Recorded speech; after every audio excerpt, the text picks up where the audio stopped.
conversation. We really don't need to do the intros again.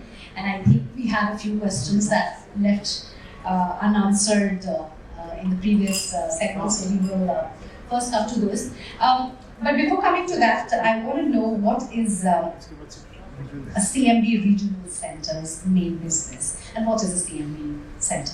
Just for CMB Regional Centers, as the name goes, is a regional center. We service in EB5 space. We have been in this industry since last 28 years. So CMB Regional Centers were first designated as such in 1997. Since then, we have raised $3 billion plus worth of EB5 capital. We have repaid almost half of it, $1.4 billion. We have worked with more than 6,000 investors from 103 different countries, and our main business is to act as a fiduciary on behalf of the clients. So we are not developers. We work with different developers. We source projects from different developers, and we go through all the qualification hoops with USCIS, and that is when we present those projects and open them up for investment from EB5 perspective, and that is what our main job is. Sorted. Now, some of the things that people wonder about is what can we learn from past experiences? What are some of the classic mistakes that people make? So I really want this to be a session where we are unpacking, the to-dos and to-not-to-dos kind of a thing versus talking in,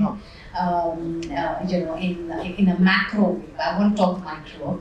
What are some of the classic mistakes that people make and they should be cognizant about?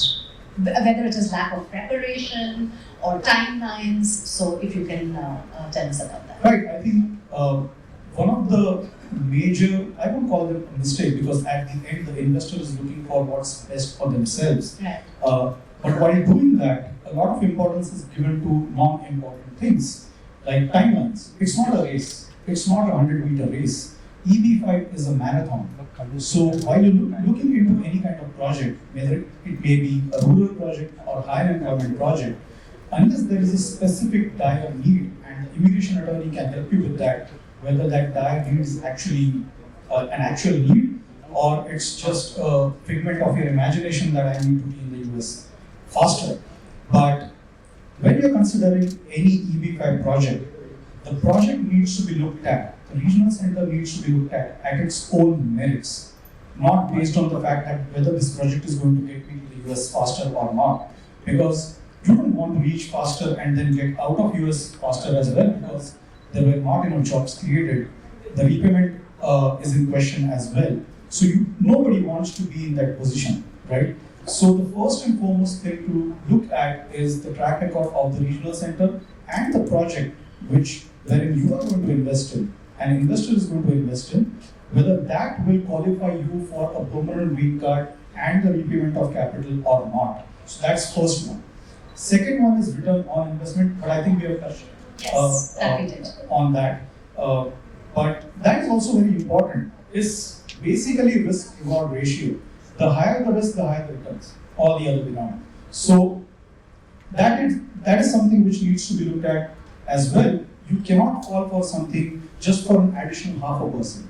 So that's second mistake.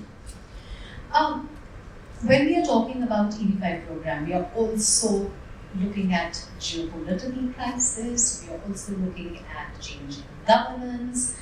And I also have another question with me on the efficacy of EB5 program, on the longevity of the EB5 program, and how does it get affected with immigration policies that are now seem to be changing more rapidly than we would have imagined or expected. So firstly, let's talk about geopolitical scenario. Geopolitics is never stable. Something is always happening at some corner of the world, and everything changes. Specifically from EB5 perspective, I think one of the geopolitical scenarios which is important is the tariffs, right? So what needs to be looked at is when you are investing into a project, what are the costs which are currently mentioned in the private placement memorandum, and whether there are any chances or scope of increase in the cost of construction, whether steel is involved, whether other raw materials are involved, and whether, not the regional center, because the regional center is managing the funds, but you can ask the regional center whether the developer that they are working with it has taken all these things into consideration or not. I think that is one important point when it comes to the geopolitical scenario. What was the second question again? Around geopolitical scenario and the changing of immigration policies, which we are seeing happen with every sort of governance change as well. Right. So going back to 1990s, when EB5 program came into being, regional center program has always been a pilot program. So there were several extensions. Sometimes people didn't even realize that regional center EB5 doesn't exist for a couple of months. People used to go about their filings. Then the regional center program used to get extended for 6 months, 8 months, 2 years, so on and so forth. Until 2022, when a clear law was passed, Reforms and Integrity Act, and the validity of that act is until 2027.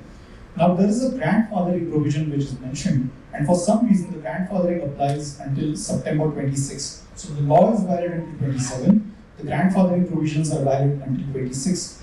Now what's grandfathering? It's just about to ask. Yeah. So it essentially means that someone who is applying today or until September 2026 is protected under this law, that USCIS is obligated to adjudicate those cases who are filed on or before that date. So let's say tomorrow the administration decides that we don't want to have EB5 program anymore. After 2027, the investor who has applied before September 2026 is still protected, and USCIS is duty bound to adjudicate those cases. Now, because of the priorities, they may delay the adjudication, but that is something which is up to the USCIS. But one thing is for sure and 100% that those cases or those filings will need to be adjudicated by USCIS, which is protected under the RIA. Girish, you've been in the business for the longest time. You have seen how political narrative, economic narrative, social narrative has changed EB5, even from a policy point of view.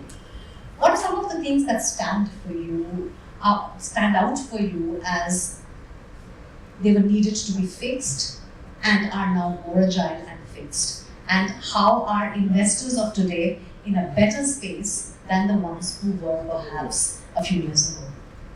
One word: accountability. Accountability of all the stakeholders.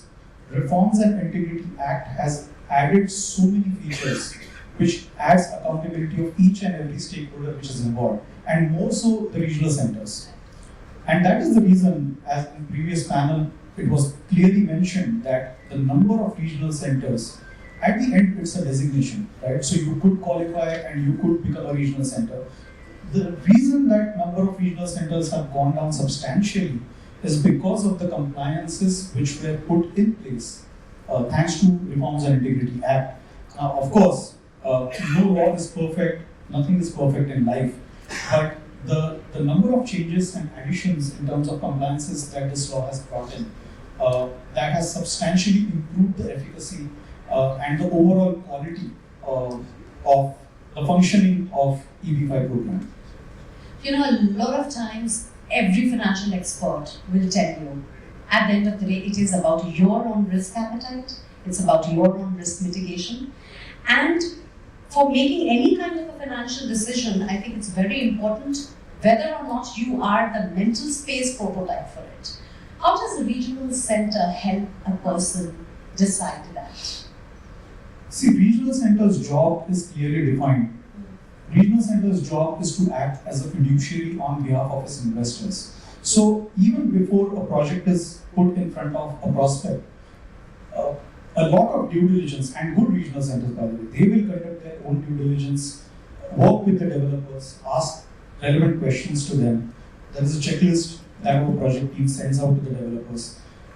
In our case, we have rejected more projects than we have onboarded until now. To give you an example, I think CMB Regional Centers is one of the few regional centers who have specifically had more high unemployment projects, wherein the whole market is pushing for rural projects until now. We just had 2. Why? because we didn't find them attractive. It was an easy button for us. We could have pushed all the rural projects out there in the market, and we could have been able to fully subscribe them within months. Even with our high unemployment projects, we were able to have around 750 or 800 investors since the passage of RIA, since 2022, and 97% of them are in high unemployment projects. The reason being, the investors, we are known as a thinking man's regional center. The investor who chooses CMB asks a lot of questions.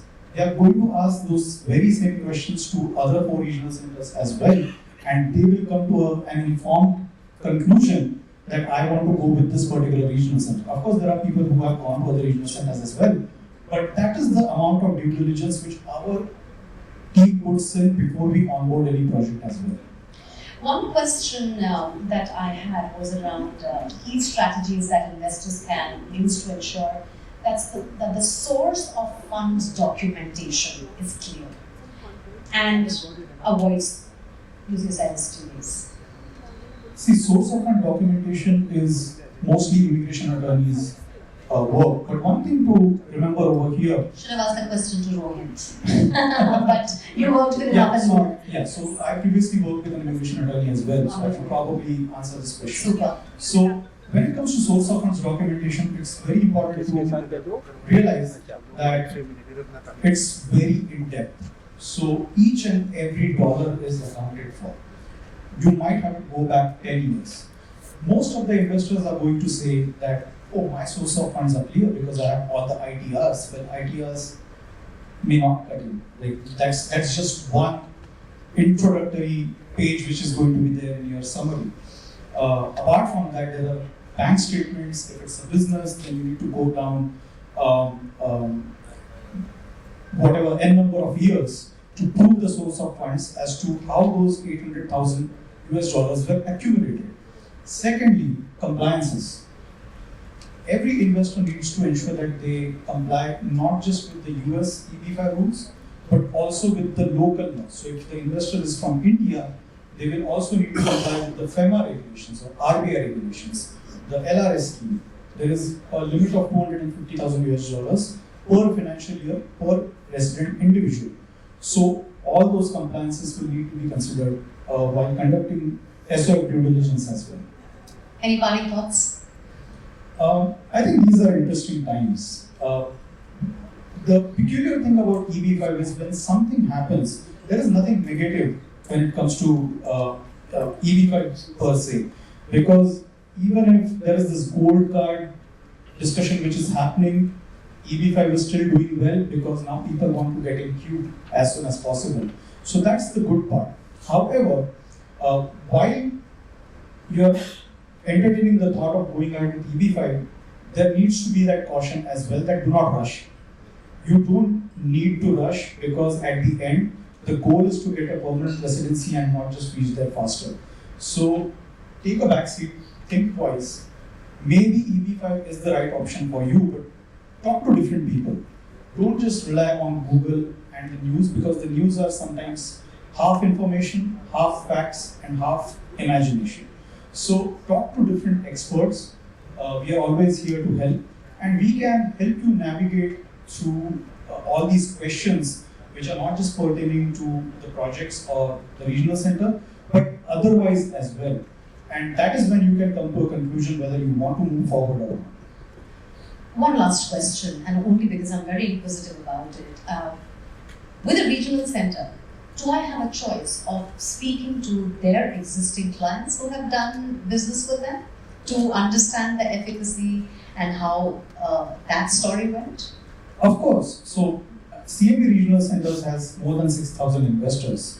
Of course, once we get their consent, we will be able to introduce those clients. But again, these are previous projects. These are previous success stories. You might be able to find comfort with them as to what went right, what probably could have gone better. But the crux of the matter is what is my current project. So that is always going to be there. Wonderful, Girish. Thank you so much for this interaction. Thank you so Always much. a pleasure. Thank you. Thank you.